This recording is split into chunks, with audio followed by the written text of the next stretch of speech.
Oi, gente! Olha quem voltou! Meu nome é Lara, pra você que não me conhece, eu tenho 16 anos. E eu tô aqui depois de 5 meses. Mas, gente, vamos lá, tem que explicar aqui pra vocês, né? Porque, como eu falei lá no vídeo de material no início do ano, eu tô no segundo ano do ensino médio agora. E, gente, é estudar, e tô trabalhando, e tô isso, tô aquilo. Então, assim, gente, muita coisa aconteceu. Muita coisa aconteceu. Inclusive, no último vídeo me apresentei com 15 e agora estou com 16. Fiz aniversário em abril. Meu último vídeo postado foi em fevereiro, eu acho. Então, enfim, né? Gente, antes de começar, só quero pedir perdão pela minha voz. Eu tô um pouquinho rouca, porque fiquei um pouco resfriada. Gente, eu cortei o cabelo, vocês repararam? Ele tá meio grandinho nesse pedacinho aqui, ó. E também tem um pedaço da minha franja que tá mais pra baixo, mas é porque o meu cabelo, gente, ele é irregular. Ele só fica ajeitado quando ele quer, né? Dá pra perceber. Mas enfim, gente, o foco de hoje não é isso. O tema do vídeo de hoje, gente, é improváveis. Ah, Lara, mas o que é isso, gente? Vamos lá. Quando a gente olha pela perspectiva humana, muitas situações onde a gente está inserido, circunstâncias, metas que a gente acha que a gente não vai conseguir chegar. Mas na Bíblia, a gente tem muitos exemplos, gente, muitos exemplos de pessoas que, assim, pelo olhar, né, humano, pelo olhar carnal, as pessoas olhavam e falavam: isso aí não vai dar nada. E esse aí tá sonhando em fazer faculdade de medicina? Não vai. Não vai mesmo, duvido. Gente, na Bíblia, a gente tem exemplo de pessoas que todo mundo olhava assim. E foi lá que Deus deu um significado para essas pessoas que fez a perspectiva mudar completamente. E essas pessoas conseguiram atingir coisas incríveis. E hoje eu vou trazer 3 exemplos para vocês. Eu vou falar um pouquinho sobre Davi, Paulo e Débora. Então, vamos lá?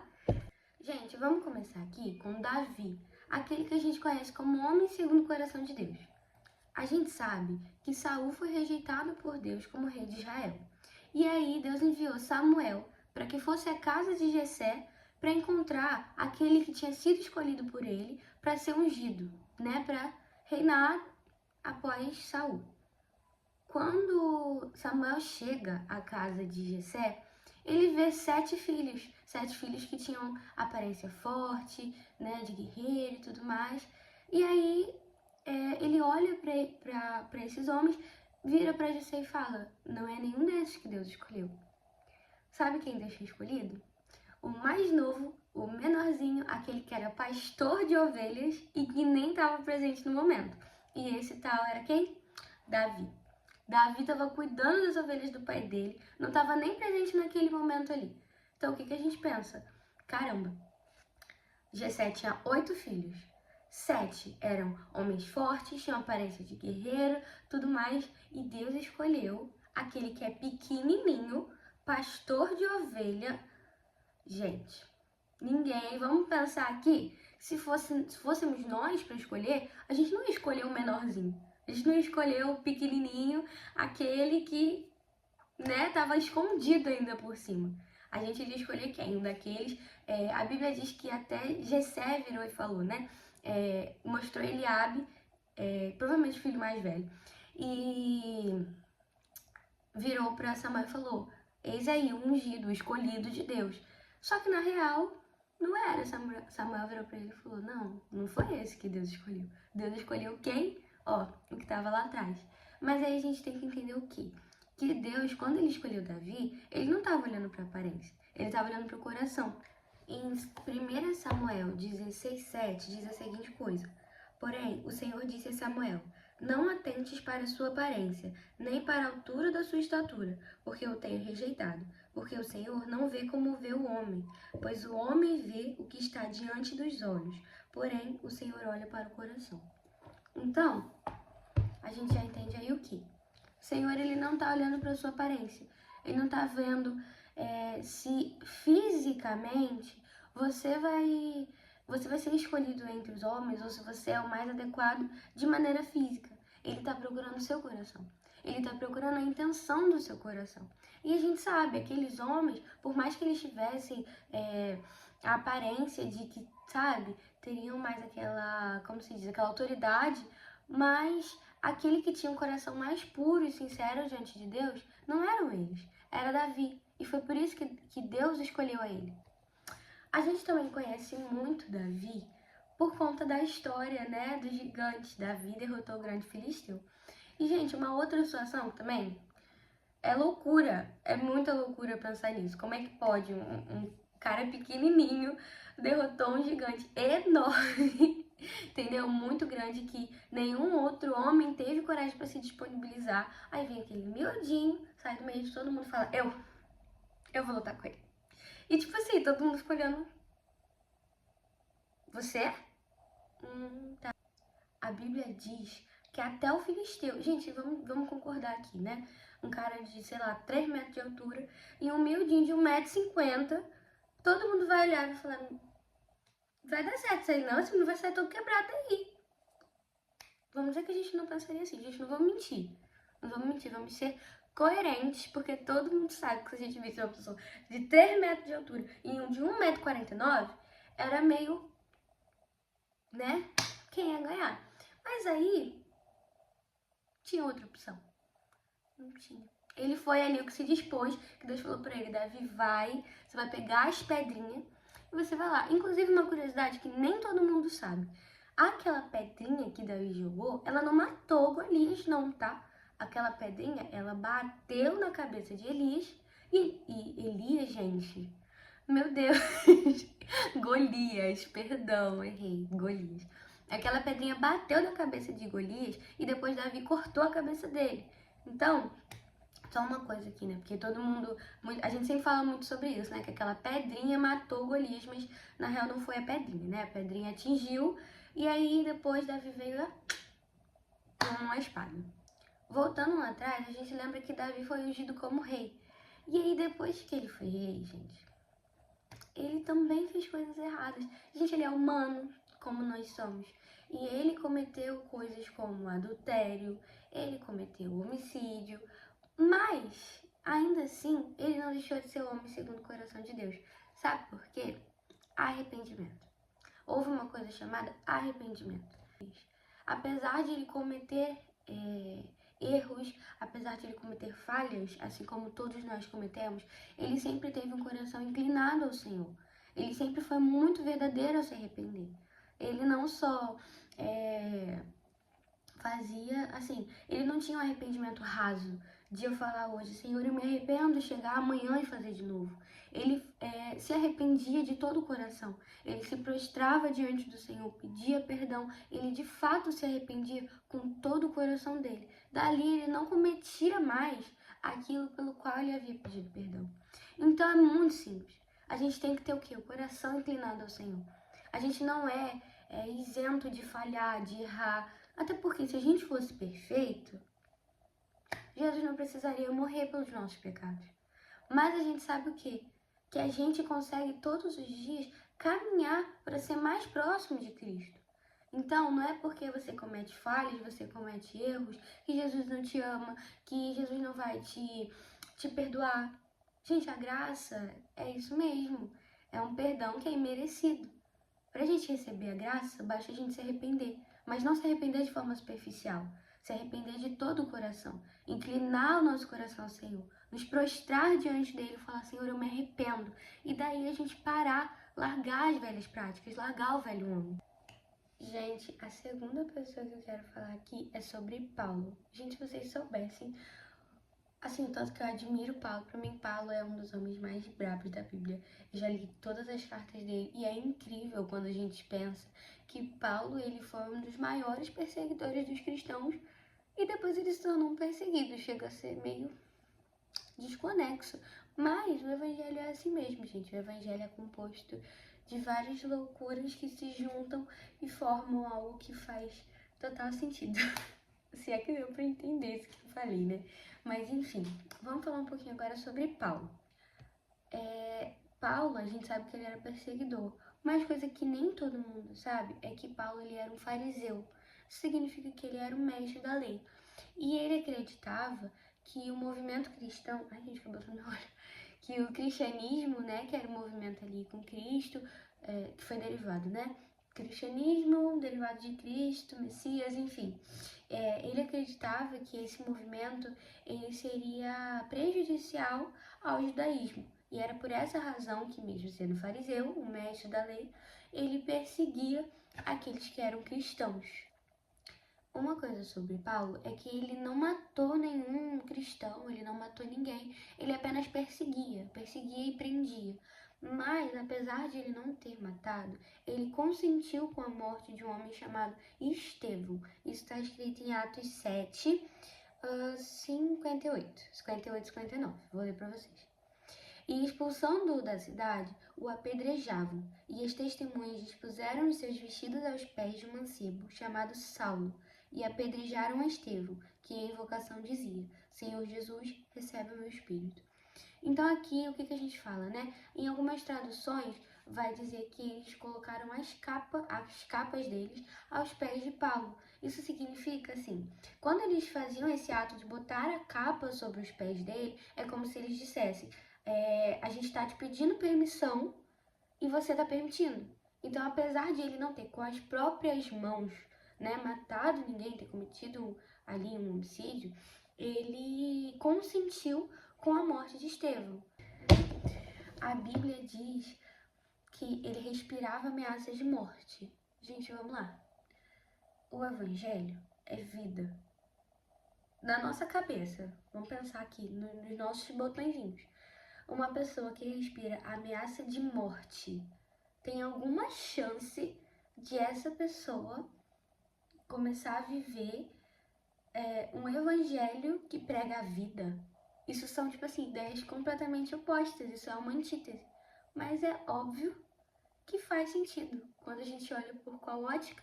Pela ótica cristã, pela ótica de que ele não mudou apenas por mudar. Ele teve algo muito maior, sabe? Ele teve um encontro, né? A gente sabe que Paulo no caminho para Damasco, inclusive ele estava fazendo o quê? Indo para Damasco para perseguir cristãos. Isso está lá em Atos, acho que está em Atos 9, a conversão de Paulo. Né? Que Deus chama ele e fala: Saulo, Saulo, né? Na época que ele ainda era Saulo. E fala para ele, né, que ele perseguia, pergunta para ele por que ele perseguia. Paulo passa alguns dias cego e de repente aquela pessoa que perseguia se tornou um perseguido. Olha isso. Gente, quem olhar para a história de Paulo e falar não, porque ele não era improvável, gente, isso é mentira. Por favor, me poupe. É muito assim louco a gente pensar que ele saiu da posição de ser aquele a qual comete, né, o ato da perseguição, de prender, enfim, para ser aquele que corre o risco de ser preso, né, como aconteceu lá no finalzinho em Atos, né, que ele foi para a ilha de Malta e que quiseram matá-lo. Gente, é muito doido pensar isso.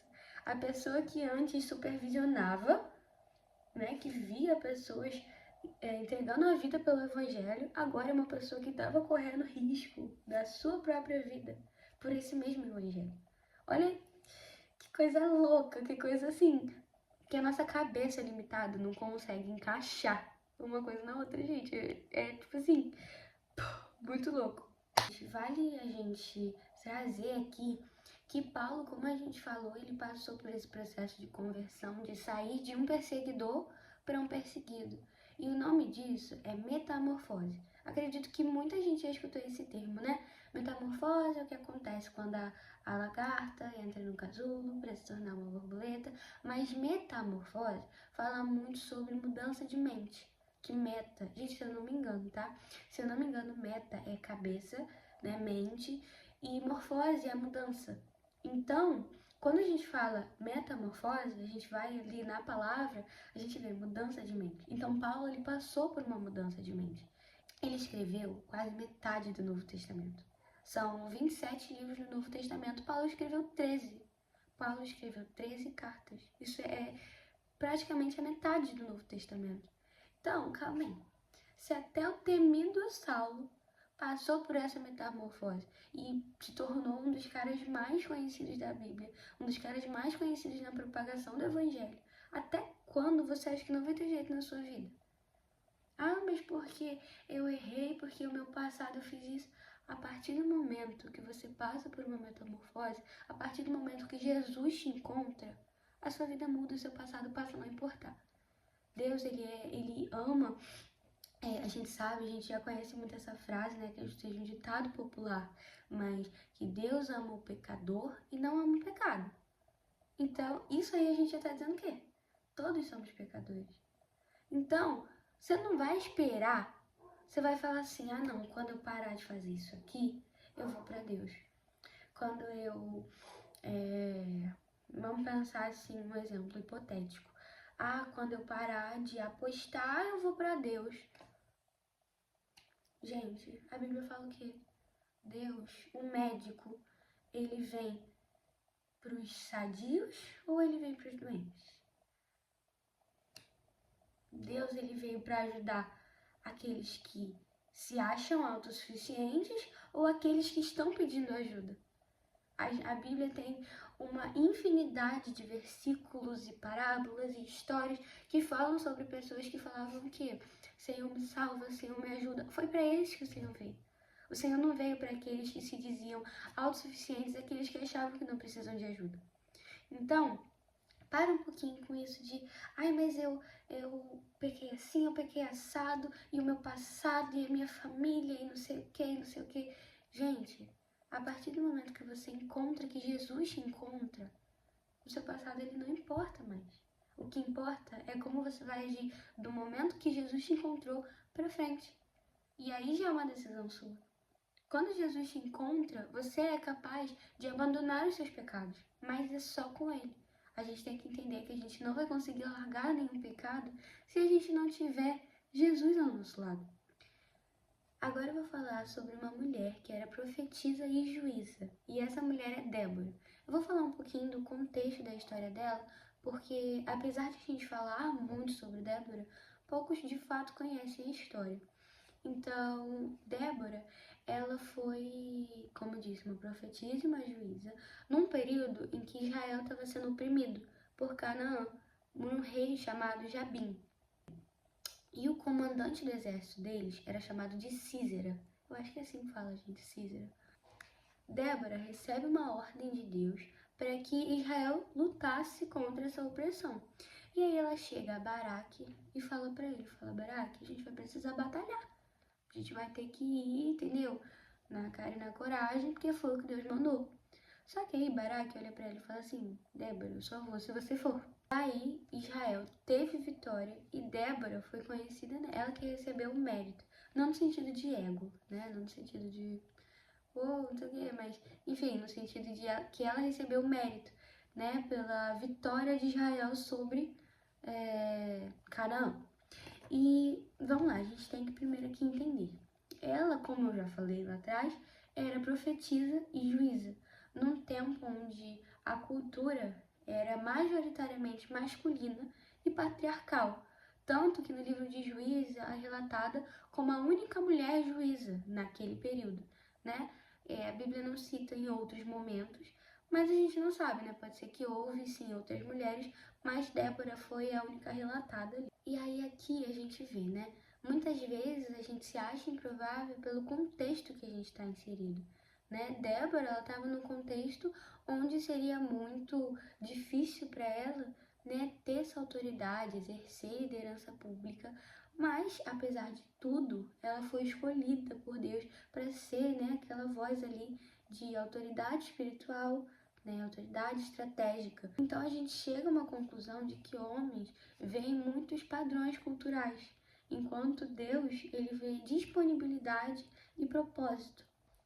Gente, eu trouxe aqui 3 exemplos apenas, mas a Bíblia tem muitos. A gente poderia falar aqui sobre Esther, a gente poderia falar sobre Moisés, a gente poderia falar sobre Abraão. Gente, assim, infinidade de exemplos que eu poderia colocar aqui. Eu só escolhi 3 que são, né, os mais assim conhecidos e quis abordar mais, de maneira mais profunda, sobre cada um deles. Mas se a gente for ler a Bíblia, de Gênesis a Apocalipse, tem muito mais exemplos, muito mais.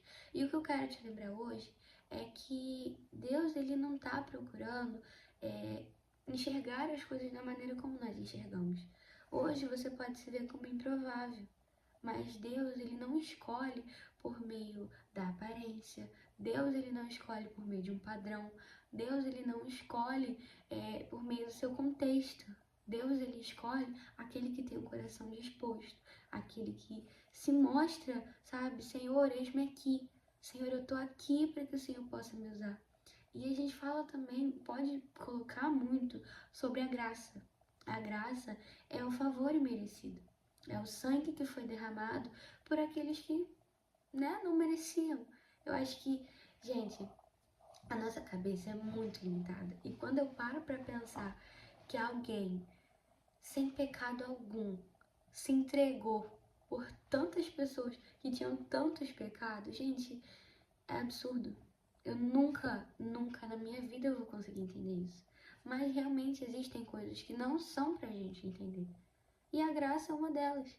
Então, assim como você pode se ver como uma pessoa improvável e dizer que não faz sentido nenhum Deus te escolher, sabe? Às vezes a gente pode parar, olhar pra gente e falar, Senhor, por que o Senhor me escolheu? Dentre tantos mais prontos, dentre tantos mais preparados, era a mim mesmo que o Senhor queria? Mas o Senhor, ele não tá vendo isso. Ele não tá enxergando os mesmos olhos que nós estamos enxergando. Ele quer ver o seu coração. Deus, ele não nos escolhe de maneira que nós olharíamos e escolheríamos outra pessoa, né? A gente já viu aqui no decorrer desse vídeo, né, desses exemplos bíblicos, que Deus, ele não quer ver um padrão, ele não quer ver a sua aparência, não é nada disso. O que ele quer é o seu coração. Então, não fica se questionando. Ah, pai, o Senhor me escolheu, mas fulano é tão mais preparado. Ai, mas ciclano faria isso aqui tão melhor. Para com isso. Para com isso. Você é um improvável, mas a graça do Senhor está sobre a sua vida. Por favor, o seu coração está entregue a Ele. Então, eu quero deixar aqui um versículo que está lá em 1 Coríntios 1, 27 a 29. Mas Deus escolheu as coisas loucas desse mundo para confundir as sábias, e Deus escolheu as coisas fracas desse mundo para confundir as fortes. E Deus escolheu as coisas vis deste mundo e as desprezíveis e as que não são para aniquilar as que são, para que nenhuma carne se glorie perante ele. Então, você já entendeu, né, meu querido? Você é um escolhido, não é porque a sua circunstância, o que você está vendo agora, está te mostrando que você não merece ser escolhido. Não é por isso que Deus não tenha te escolhido, ou que Deus tenha te escolhido errado, tá? Ele te prepara, ele te molda, ele te sonda. Então você pode parar com isso de, ai meu Deus, que não sei o que isso, que aquilo. Para, tá bom? Para. Deus, ele se entregou em favor de você, a graça dele está sobre a sua vida, então não vai ser as suas falhas, os seus erros, a sua aparência, nada que vai te impedir de chegar até ele. Gente, esse foi o vídeo de hoje, eu espero que tenha dado para entender tudo bem direitinho, tá? Vocês me perdoem essa ausência, eu prometo que agora sim, nesse período de férias, eu vou me esforçar para gravar mais, e se vocês tiverem, né, algum conteúdo... Dá pra escutar meus cachorros latindo? Tá falta do que fazer esses cachorros, né, gente? Enfim. Se vocês tiverem alguma ideia de conteúdo, algo que vocês tenham dúvida, queria muito saber sobre isso aqui, queria saber sobre aquilo ali, põe aí nos comentários, tá, gente? Inclusive, eu tô querendo muito gravar um próximo enlace. E aí eu quero que vocês me digam o conteúdo. Pra você que é novo aqui, o enlace, ele é um quadro que eu tenho, que a gente trata sobre assuntos que são muito importantes, mas de maneira mais leve, né? Eu acho que eu já tenho 2 vídeos do enlace aqui no canal. E se você tiver alguma ideia já de conteúdo pro próximo, pode botar aí nos comentários, tá bom, que eu faço. E é isso, gente. Muito obrigada a você que assistiu até aqui. Se você puder, compartilhe esse conteúdo pra, né, sua família, pros seus amigos. Vocês já vão estar me ajudando muito. E é isso, tá, gente? Um beijão e amo vocês. Gente, eu posso mostrar minha blusa pra vocês também. Eu comprei uma blusa do Brasil, né? Ano de Copa. A gente perdeu? Perdeu. Fiquei super chateada. Mas eu queria mostrar pra vocês a minha blusa. Ah, mas você tá usando a blusa depois de você perder. Me deixa, eu não paguei R$ 30 na blusinha do feirão para ficar guardado no meu guarda-roupa, ok? Me deixa.